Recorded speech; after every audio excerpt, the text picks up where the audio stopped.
அஸ்ஸலாமு அலைக்கும் friends, welcome to ஜென்னா kitchen. இன்றைக்கி நம்ம சேனலில் பீனட் லட்டு எப்படி பண்ண போகிறதா பார்க்க போகிறோம். இப்போ தான் நம்ம சேனலில் நீங்கள் ஃபஸ்ட் டைம் பார்க்குறீங்கன்னா சப்ஸ்கிரைப் பண்ணிடுங்க, கிட்ட இருக்க பெல் ஐக்கானை கிளிக் பண்ணிடுங்க. அப்போ தான் நான் போகிற நெக்ஸ்ட் வீடியோ உங்களை வந்து ரீச் பண்ணும். Okay, let's go to the video.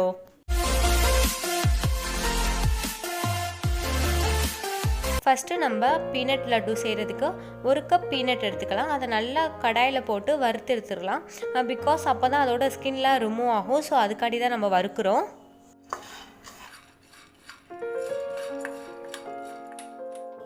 இப்போ பீனட்டை நம்ம நல்லா வறுத்தாச்சு. இதுக்கப்புறம் வந்து நம்ம என்ன பண்ணிடலான்னா, நம்ம ஸ்டவ்வை ஆஃப் பண்ணிவிட்டு இதை வந்து ஒரு பிளேட்டுக்கு வந்து நம்ம ட்ரான்ஸ்ஃபர் பண்ணிடலாம்.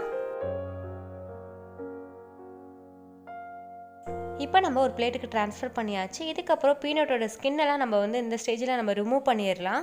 உங்கள்கிட்ட ஸ்கின் ரிமூவ் பண்ண பீனட் இருந்துச்சுன்னா இந்த ஸ்டெப்பெல்லாம் நீங்கள் ஸ்கிப் பண்ணிக்கலாம். இப்போ நம்ம பீனட்டோட ஸ்கின்னெல்லாம் ரிமூவ் பண்ணியாச்சு. நெக்ஸ்ட்டு ஒரு மிக்ஸி ஜார் எடுத்துக்கலாம்.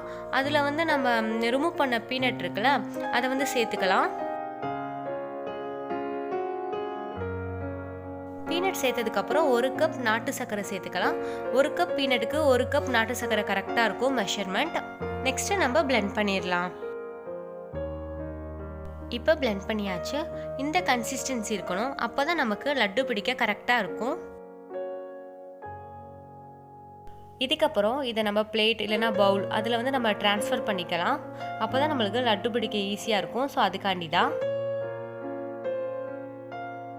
இப்போ அந்த மாவுலேருந்து கொஞ்சமாக எடுத்து நம்ம கையில் வச்சு லட்டு ஷேப்புக்கு உருட்டணும். கொஞ்சம் அழுத்தம் கொடுத்து நம்ம பண்ணினா நம்மளுக்கு ஈஸியாக லட்டு ஷேப் வந்துடும்.